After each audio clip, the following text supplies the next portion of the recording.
ay patuloy po na mag-prosper, sumagana at maging paraan pa, Panginoon, upang ang kanilang mga naisin pa. Sindahan na po natin, unahin po muna natin si Tito Nestor at Tita Eva. Dito na po kayo.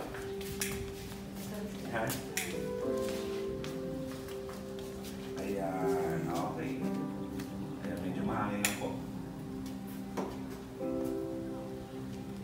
Ayan, okay. So, hiram nga lang po muna ng isang candle. Ayan. Lapit po kayo ng konti, Tita Eva. Ayan, si Tita Eva po muna. Wait lang po. Mamaya po muna kayo magsindi. Ito po ay konting na lang din po, illustration. Time will come, pwede hong manghina si Tita Eva. Halimbawa, nagka-problema sa resort. Medyo, alam niyo po ang problema, dumarating eh. Ano? Tama po? Time will come, manghihina example si Tita Eva. Ngayon, ang gagawin niya, patayin niyo muna Tita Eva yung kandila po niyo. Ayan. So, ang role ngayon ni Tito Nestor, lalapit siya at hihingi ng lakas. Tama po? O, Tita Eva po, kay Tito Nestor. Ayan. Sweet niyo po ano? O, ayan. Time will come, may pagkakataon din, hihina halimbawa yung negosyo, magkakaproblema, si Tito Nestor naman yung manghihina. Tito Nestor, hipan niyo po yung kandila niyo. Ang kanyang magiging source of strength, si Tita Eva naman. Ayun po ninyo po, magsindi o kayo, Tito Nestor. Ayun, ang sweet po nyo Time will come, paano naman pastor? Silang dalawa manghina. Dumating pagkakataon, parang yung pag-asa, nawawala. Hipan niyo po inyong kandila, Tito Nestor, Tita Eva. Doon po sila babalik sa Diyos na nagbibigay lakas at pagpapala. Pwede ba natin palakpakan ng Lord? Tito Nestor, dito na kayo, Tita Eva. Ngayon, kayo po mga kaibigan, kamag-anak, magiging source din po ng strength nila at magiging way para to bless them and to empower them. Okay? Magbibigay na kayo ng kandila at ilaw, Tito Nestor, sa kanila. Ayan. Ayan. So, lahat po tayo. Tanda po yan. Okay. Praise the Lord po. Ayan. So, salamat po sa mga nagsisindi ng kandila. Represents that the Lord is our hope, and the Lord is our refuge, and the Lord will provide for us.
Ayan. Ayan. Huwag nyo may babato sa katabi nyo, baka magkabukol. Salamat. Ayan. Yung money po represents blessing and abundance in Christ. And we believe po, ano man po yung ating meron tayo, every time na binabalik natin at ibinibigay sa Panginoon, nagmumultiply at sumasagana. May amen po ba ron? Sabihin mo, amen. Okay, taso natin ang ating mga coins na hawak. Lord, ang mga perang ito ay simbolo ng biyaya at pag-ibig mo.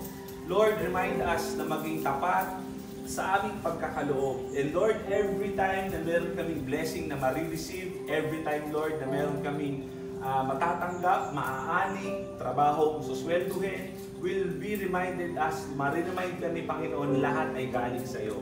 Lord, katulad ng 2 isda at 5 tinapay na dumami at nag-multiply, ganoon din, Lord, ang gagawin mo, Panginoon, sa hawak po namin. At nawa, O Diyos, lahat kami, pagyamanin mo, pasaganahin mo, dumating man, Lord, ang mga karamdaman, sakit, salamat po, dahil Ikaw ang aming tagapagpagaling at nagbibigay lakas at tagumpay sa bawat isa. At Lord, ang mga salaping ito, i-scatter namin. Tanda, Panginoon, dato Panginoon, abot po ng inyong kamay ang lahat ng lugar na nangyari dito.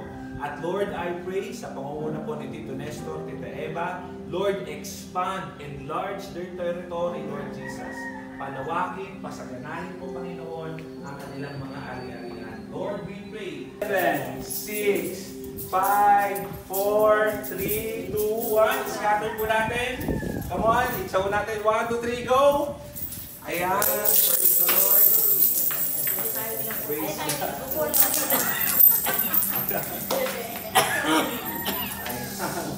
Praise God po. Tawakin pa, Panginoon, ang meron po sa kanila. Pagpalain niyo rin po ang kanilang mga anak, mga apo, malayo man sila, Lord, dito. But we know, Panginoon, nakikiisa sila sa kagalakan at katagumpayan ng Del Rosario Farm. We pray, Lord, na patuloy po na maging masagana ang kanilang ani sa iba't ibang lugar, Panginoon, mga pananim, trabaho, kalusugan.